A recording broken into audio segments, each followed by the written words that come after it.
boot touches dust that hasn't felt one in over 50 years. Black sky. No wind to carry the ringing in your ears, though your chest tightens anyway.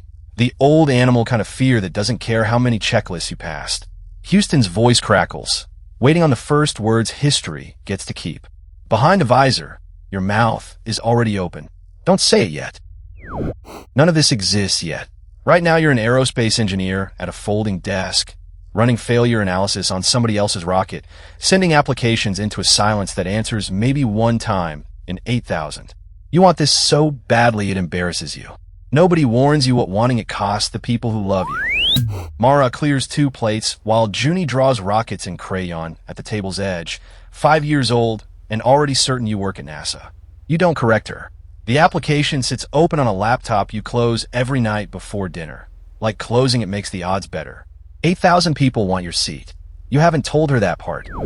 Boxes of physicals, essays, flight logs, psych evaluation stacked floor to ceiling in a records office that smells like toner and old carpet. Somewhere in this pile is your file, one of more than 8,000. NASA will choose 10. Lower odds than any university on Earth, and nobody in this building is grading on a curve. A phone call at 6 a.m., a NASA area code, and your hands shake too hard to answer on the first ring. Congratulations. Class of 10. Mara screams before you even hang up. Junie draws a rocket with your actual name on the side this time. You don't sleep that night. Not from joy. From the sudden, physical weight of 8,000 people who didn't get this call. Commander Alden Voss straps in behind you. A T-38's canopy sealing out Houston's heat. 2 years of this before NASA calls you anything but a candidate. Supersonic flight, robotics, Russian, survival school. Base pay. About what a mid-level engineer makes. Less than you made building someone else's rocket. Voss keys the intercom before the runway. The airplane doesn't care how bad you want this. Fly it like it doesn't. 40 feet down in the Neutral Buoyancy Lab, a mock-up station module drowned on purpose so your body can learn zero-G the hard way. The suit's gloves lock at the wrist with a click you'll feel in your sleep for the next 2 years. A sharp-eyed classmate named Sable Chen beats your dive time by 4 minutes and doesn't apologize for it once. A simulator clacks and screams through a mock mission control. An instructor calling a launch abort scenario nobody survives on paper. Voss doesn't flinch, doesn't raise his voice, just reads the checklist in the same flat tone he'd use for coffee orders. 2 astronauts died in 8 T-38 crash decades before you were born. Nobody mentions it out loud. Everybody in this room already knows. A chair in a simulator bay stays empty by Friday. A classmate washed out this week. Medically disqualified on a heart rhythm flag nobody saw coming. Gone without a goodbye anyone gets to properly say. Voss tells the 8 of you still standing that finishing Ascan guarantees exactly nothing. Some candidates in this room will wait a decade for a seat. Some, statistically, never fly at all. You pass the boards. NASA drops the word candidate from your title and adds nothing else.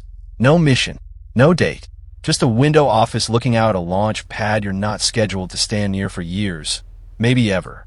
The wait, it turns out, is its own kind of training for patients nobody warned you was the actual job. Mara turns down a promotion of her own that year. Somebody has to be flexible enough to move to Houston on 6 weeks' notice if your number ever comes up, and it still hasn't. She never says she resents it. You've learned to hear the difference between what Mara says and what Mara means, mostly from the silences now, not the words. NASA sends unassigned astronauts out for school visits and the occasional congressional budget hearing in the meantime. And you get good at both, practiced, warm, endlessly patient with the same question from every auditorium. A 10-year-old in the 3rd row asks when you're actually going to space. You give her the honest answer for once. You don't know yet. She looks disappointed for you, not in you, which somehow lands worse than either. A flight director reads the next crew roster off a printed sheet in a room too small for the tension packed into it. Sable Chen's name comes first. 6 months, ISS, 8 weeks out. Yours doesn't come at all. Not this cycle, maybe not the next one either. She squeezes your shoulder on the way out, genuinely sorry, which somehow makes it worse than if she wasn't. 11 months after Sable's crew leaves, your name finally clears. Backup moved to Prime after a medical scratch you try hard not to feel grateful for. Quarantine starts 2 weeks out. Glass between you and Mara. Glass between you and an 8-year-old palm pressed flat against it like she can push straight through if she leans hard enough.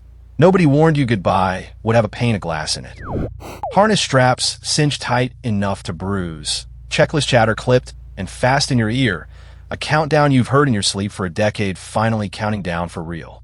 The capsule shudders once, twice. Then the whole world turns to noise and gold-white flame filling the porthole. Something braced tight in your chest for 10 years, finally, violently, lets go somewhere around 8.5 minutes. The cupola's 7 windows fill with a blue curve no photograph prepared you for. The whole argued-over planet turning silent and borderless underneath. No line drawn anywhere you can find. Somewhere down there, Junie is asleep. You don't cry. Astronauts don't. Not on comm. Not with the whole crew listening. But your throat does something it's never done before. Junie's 9th birthday happens 250 miles below a scheduled 10-minute call that gets bumped twice for an antenna realignment nobody can reschedule around a kid's cake.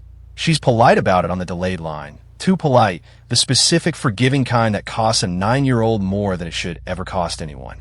You float in an equipment rack afterward and don't move for a long while. Splashdown, quarantine again. A debrief room in Houston where a flight surgeon asks questions about your body you've never had to answer before. Bone density, balance. A heart that quietly reshaped itself in microgravity without asking permission. 6 months up, and you made it back whole. Voss is waiting outside with 2 words that don't sound like a reward at all. EVA qualified. 3 years and 2 flights later, EVA qualified finally means the real thing. One more cert dive first, same pool, same drown mock-up module, except Sable's timing you from the surface now, and neither of you needs to prove anything to the other anymore. Voss watches from the gallery, slower on the stairs than he used to be, a fact you file away and say nothing about. 250 miles up, the airlock cycles open onto absolute black. Your gloves find the handrail exactly where training put it 100 times before today. Wind doesn't exist out here to move anything, but the tether does, a slow gold arc against the Earth's blue curve below. Houston's voice goes quiet on comm for a stretch that feels longer than it actually is. Cold spreads across the back of your neck first, then your ears, then your eyes, water inside the helmet, no gravity to pull it anywhere but wherever it wants to go next. Houston's voice sharpens into instructions delivered too calmly to be reassuring. 1.5 liters, they'll tell you after, pooling around your face while you count handholds back to the airlock blind, one at a time. The helmet comes off in the airlock to a smell like a gun just fired inside a furnace. Hot metal, seared and sharp. Atomic oxygen reacting the second real air hits the suit again after hours in vacuum. You're shaking badly, trying hard to hide it under a level voice. Sable isn't buying the performance for a second. You scared everyone but yourself out there. Don't do that again. 2 more flights and a promotion nobody throws a party for. Expedition Commander, responsible for 5 other lives and a station that's cost its partner nation something like $150 billion to keep in orbit this long. The cupola view hasn't changed one window of it in all these years. You have. It reads less like on now, more like inventory. A crewmate's blood pressure crashes mid-checkup, 3 days from real help by any honest measure out here. You run the emergency protocol from memory, voice flat, hands steady. Steady in a way that would have scared you 7 years ago, back when steady was still something you were faking every single day. Command, it turns out, is just fear rehearsed until it stops looking like fear. Sable rotates up 8 months into your command, and the 2 of you eat rehydrated lasagna out of foil pouches like it's the best meal either of you has had all year, which, this far from a real kitchen, it honestly might be. She doesn't mention the water incident. Neither do you. Some things a crew learns to carry instead of saying out loud. Year after year, flight after flight.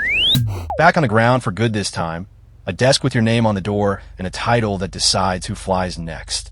Chief Astronaut Office. A single Artemis launch runs the program, something like $4.2 billion. You don't sign off on the money. You sign off on the people it's spent on, and that's by far the heavier signature to put your name to. Part of the job nobody mentions when they hand you the title. You make the 6 a.m. calls now, the ones that turn an overnight of waiting into a career that actually starts. 10 names get called this cycle, out of another 8,000 who don't. You remember exactly how your own call sounded on the other end of that line, and you try every time to sound like that, not like the desk you're calling from. Voss's flight physical flags a heart irregularity nobody, including him, saw coming. The decision sits on your desk needing exactly one signature. Yours. No villain anywhere in the paperwork. Just a number on a printout ending a 30-year career before it's ready to end. He shakes your hand after. Doesn't argue. That's somehow the part you can't stop replaying at night. A file marked Petrova sits in the corner of your desk for a week before you finally open it. A candidate quietly pulled from the flight list 18 months ago. Reason redacted, even to you. The office's highest-ranking astronaut. Nobody above your pay grade will explain it. You close the file, unresolved, and put it back exactly where you found it. Same corner, same silence. NASA offers you the seat nobody in the office thought they'd actually give you. Commander, the next Artemis crew, an actual lunar landing this time, not another flyby. The whole campaign will run something like $93 billion by the time it's finished, spread across a decade of hardware and delays. Your own paycheck stays exactly where the federal pay schedule says it should. Some inversions never stop being funny. Sable's voice is the one on comm now. Capcom for this launch. The two of you circling all the way back to where a pool and a stopwatch first put you against each other 20 years ago. She reads the final go/no-go poll the way she used to read a dive time. Flat, fast, no room left for doubt of any kind. Go for landing. Don't waste it. The lander shudders through final descent. Alarms chirping status instead of danger this time. Houston counting steady in your ear the whole way down. A patch-through call breaks protocol for exactly 11 seconds. Junie, 17 now, asking the exact question she asked at 5 in the exact same voice. The connection cuts before you can answer. Some questions get their answer a few minutes late, not never. Dad, can you see our house? Boot touches dust that hasn't felt one in over 50 years. The words finally come, plain, nothing like what you rehearsed in a mirror for a decade.